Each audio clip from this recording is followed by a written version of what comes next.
Hello everyone. So welcome to Vet It's You YouTube channel. In this video, we will continue our discussion with unit Biostatistics of Animal Genetics and Breeding. So अब हम लोग देखेंगे about the next type of presentation of data and it is diagrammatic presentation. अब देखो भाई, as the name suggests diagrammatic, तो यहाँ पे कहीं ना कहीं हम डाटा का रिप्रेजेंटेशन कैसे करेंगे? With the help of some diagrams. ठीक है?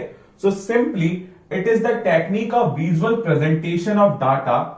They reveal the fact more clearly and quickly and also reveal the hidden facts of data. देखो भाई, डायग्रामेटिक प्रेजेंटेशन की बात जब भी होगी वहां पे हम कहीं ना कहीं डायग्राम्स का इस्तेमाल करेंगे, मतलब कि विजुअल प्रेजेंटेशन होगा डाटा का। यहाँ पे सेंटेंसेस, वर्ड्स, टेबल्स वगैरह नहीं होगी, यहाँ पे विजुअली हम स्टैटिस्टिकल डाटा को प्रेजेंट करेंगे। अब इसके क्या फायदे हैं? Simply they reveal the fact more clearly and quickly and also reveal the hidden fact of data. अब देखो भाई, हम मूवीज वगैरह देखते हैं तो हमें वो मूवीज का जो भी फैक्ट था, वो पूरी थ्योरी थी, बहुत दिनों तक याद रह जाती है, because the movies are visual presentation, isn't it? उसी हिसाब से अगर मैं किसी स्टैटिस्टिकल डाटा को विजुअली रिप्रेजेंट करता हूं with the help of some diagrams and all that, तो वो आपके दिमाग में कहीं ना कहीं अच्छे से बैठ जाएगा। You can derive the result easily and also you can find out the hidden facts of that particular data which are represented with the help of diagrams. So this is about the diagrammatic presentation. So now moving on, we will discuss about the rules for preparing diagrams. So simply, whenever you are trying to represent some data with the help of diagrammatic presentation, so while drawing those diagrams for the representation, you have to follow some rules. तो सबसे पहला rule आता है हमारे पास, consider the scale before drawing. देखो भाई, आप किसी डाटा को, किसी स्टैटिस्टिकल डाटा को डायग्रामेटिक प्रेजेंटेशन की मदद से रिप्रेजेंट कर रहे हो, तो जाहिर सी बात है आप क्या करोगे? डायग्राम्स बनाओगे। तो उन डायग्राम्स को बनाने के लिए आप या तो ग्राफ पेपर का यूज करोगे या व्हाइट पेपर का, ठीक है? तो वहां पे वैल्यूज पुट करोगे। तो जब आप ग्राफ पेपर पे या व्हाइट पेपर पे वैल्यूज पुट करते हो तो आपको एक स्केल डिफाइन करना होता है कि जो वैल्यूज हैं यहां से यहां तक ये सेंटीमीटर में है या मिलीमीटर में है या डेसीमीटर में है या मीटर में है, केजी में है, लीटर में, किसी भी तरीके की जो वैल्यूज की यूनिट है और वो जो डिफरेंस है वो आपको स्केल पे शो करना होता है before drawing that particular diagram which will represent the statistical data, ठीक है? Next is you should have concise and explanatory title. मान लो कि आपने किसी स्टैटिस्टिकल डाटा का डायग्रामेटिक प्रेजेंटेशन करा, ठीक है, with the help of some diagrams, तो आपको डायग्राम के ऊपर ही यहां पे उसको टाइटल दे देना है कि भाई ये जो डायग्राम है वो किस चीज को रिप्रेजेंट कर रहा है। एंड टाइटल कैसा होना चाहिए? छोटा होना चाहिए एंड सेल्फ एक्सप्लेनेटरी, ठीक है? कि भाई देख के ही पता चल जाए ये डायग्राम किस चीज को शो कर रहा है, ठीक है? नेक्स्ट इज डिफरेंट कलर्स और shade must be used to make it more attractive and informative. मान लो कि जब आप किसी डायग्रामेटिक प्रेजेंटेशन की मदद से किसी स्टैटिस्टिकल डाटा का रिप्रेजेंट कर रहे हो और आपने बार ग्राफ्स बनाए, ठीक है, तो आप इन ग्राफ्स में डिफरेंट डिफरेंट कलर शो कर सकते हो just to make the representation more attractive, awarding and informative, ठीक है? Next is while taking values on X and Y axis, the scale showing the values must be multiplier of 2, 5, 10, 20 and 50. देखो भाई, ये हमारा graph है मान लो, ठीक है? ये क्या होती है हमारी एक्स एक्सिस, ये क्या होती है वाई एक्सिस. यहां पे सारी वैल्यूज कैसी होती है? पॉजिटिव. ये क्या होती है? Minus X axis. ये क्या होती है? Minus Y axis. यहां पे सारी वैल्यूज कैसी होती है? नेगेटिव, ठीक है? मिड पॉइंट और इंटरसेक्शन पॉइंट पे क्या होता है हमारा? ऑरिजिन. यहां पे सारी वैल्यूज क्या होती है? जीरो. तो जब भी आप डायग्राम्स का मदद लेके किसी भी स्टैटिस्टिकल डाटा की रिप्रेजेंटेशन कर रहे हो, ठीक है, तो जो भी वैल्यूज आप एक्स एक्सिस, वाई एक्सिस पे पुट करोगे वो कैसी मल्टीप्लायर होने चाहिए?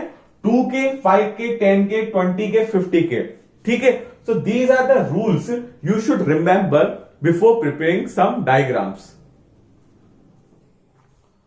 So now moving on, we will discuss about the types of the diagrams you all will be using while presenting some statistical data with the help of diagrammatic presentation. And the first type of the diagram is the one-dimensional diagram, or you can say 1D diagram. So simply in the one-dimensional diagram, only one dimension is considered, and that is length during the construction of that particular diagram. So simply, so for this we make bars a thick line. The length of the bar must be proportionate to the magnitude of that particular data, and the width is not related to the magnitude of data. Width and the gaps between the two bars should be equal. देखो भाई, यहां पे one dimensional diagram की जब भी बात होगी तो आप जो डायग्राम बनाओगे उसमें सिर्फ एक ही डायमेंशन को कंसिडर करा जाएगा, एंड वो क्या होगी, हमारी लेंथ. ठीक है. अब बात आती है कि लेंथ को हमने कंसिडर कर लिया, अब इसको बनाएंगे कैसे. तो जब भी आप वन डायमेंशनल डायग्राम बनाते हो आप किसका यूज करते हो, बार्स का. अब बात आती है भाई बार्स क्या होते हैं. So simply bars are the thick line. देखो भाई ऐसी जो लाइंस होती है ना, आपने देखी भी होंगी, इन्हीं को हम क्या कहते हैं, bars. So the length of the bar must be proportionate to the magnitude. अब जो ये मेरी लेंथ होती है ना बार की, वो डाटा की और उस ऑब्जर्वेशन की मैग्नीट्यूड को बताती है. ठीक है. Next thing is that the width is not related to the magnitude of data. और ये देखो मैं बार चाहे इतना मोटा बनाऊं या और भी मोटा या और भी पतला, ये जो विड्थ होती है ना उस बार की, वो उस डाटा की मैग्नीट्यूड के साथ रिलेट नहीं करती. Next thing is that the width between the width and the gaps between the to bar should be equal. अब देखो भाई आपने ये बार ग्राफ बनाया मान लो, ठीक है. जो बार की जो विड्थ होती है ना और the gap between the two bars, वो पूरे डायग्राम में इक्वल होना चाहिए to make that particular diagrammatic presentation more informative, more attractive and more awarding. ठीक है. So now let's take an example.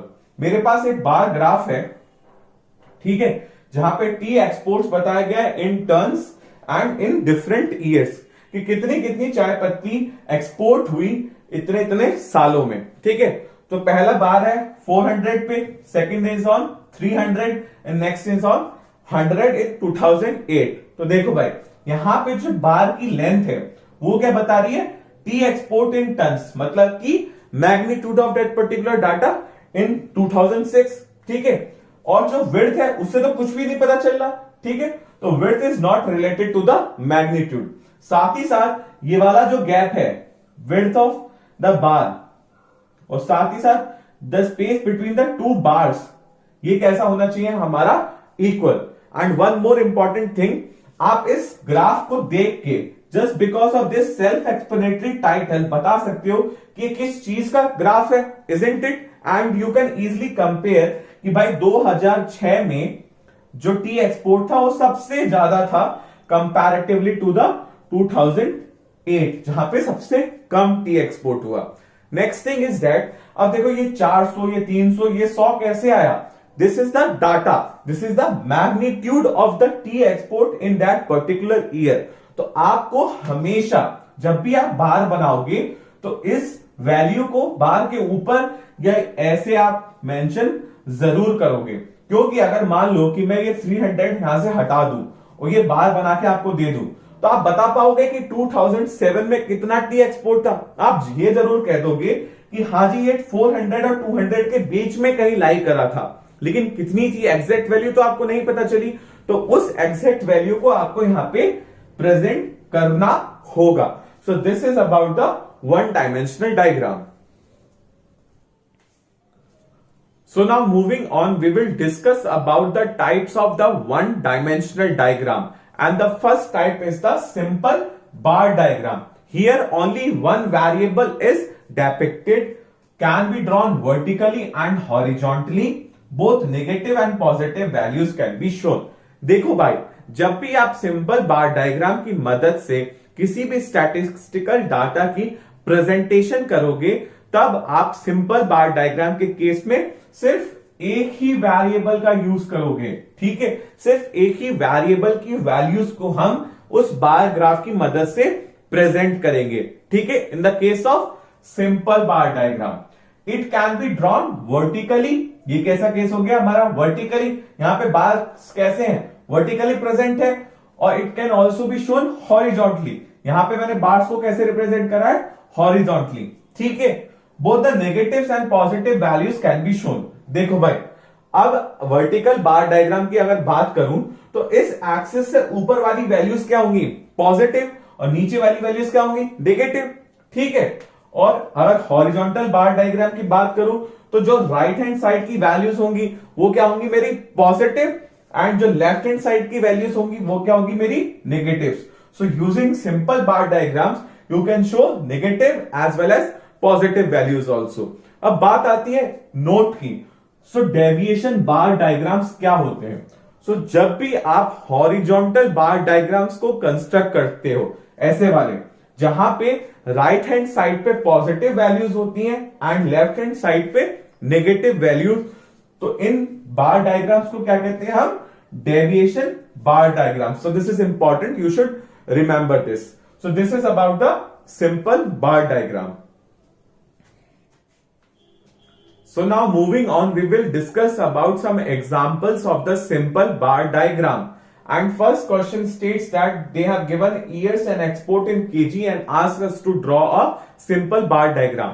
कि भाई डिफरेंट ईयर्स में डिफरेंट एक्सपोर्ट इन केजी दे रखा है और आप इसका एक बार ग्राफ कंस्ट्रक्ट कर दो, क्वेश्चन हमसे ये कहता है। तो सबसे पहला स्टेप हमारा क्या होगा कि भाई इस डाटा में देखेंगे जो ये एक्सपोर्ट है कहीं इसमें कोई नेगेटिव वैल्यू तो नहीं है, because then only we can decide the type of a simple bar diagram we have to construct, isn't it. तो यहां पे देखा जाए तो ये भी पॉजिटिव है, ये भी पॉजिटिव है, तो हम एक ऐसा बार डायग्राम बनाएंगे जो कि सिर्फ पॉजिटिव वैल्यूज को डिपिक्ट करेगा and we can go with the vertical bar diagram, ठीक है।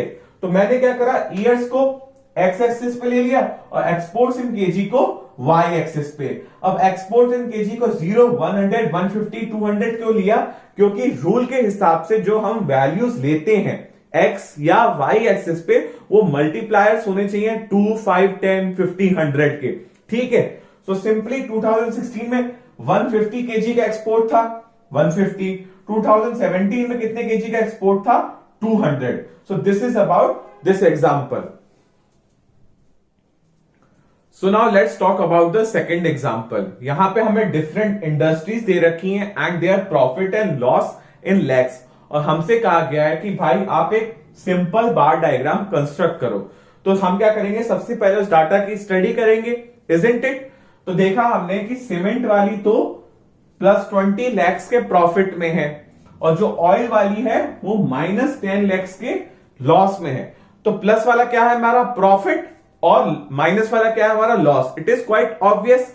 अब हम एक ऐसा सिंपल बार डायग्राम कंस्ट्रक्ट करेंगे that will represent both positive as well as negative values. तो इसके लिए हम डेविएशन बार डायग्राम्स और you can say horizontal bar diagrams का इस्तेमाल कर सकते हैं, इजंट इट, ठीक है।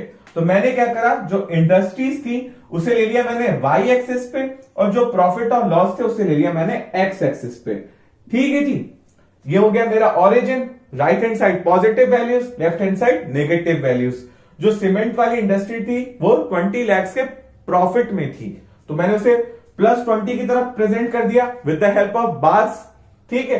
ऑयल वाली -10 के लॉस में थी तो उसे नेगेटिव साइड रिप्रेजेंट कर दिया, ठीक है। ये हो गया मेरा ऑयल, ये हो गया मेरा सीमेंट इंडस्ट्री और ये हो गया मेरे प्रॉफिट और लॉस इन लैक्स।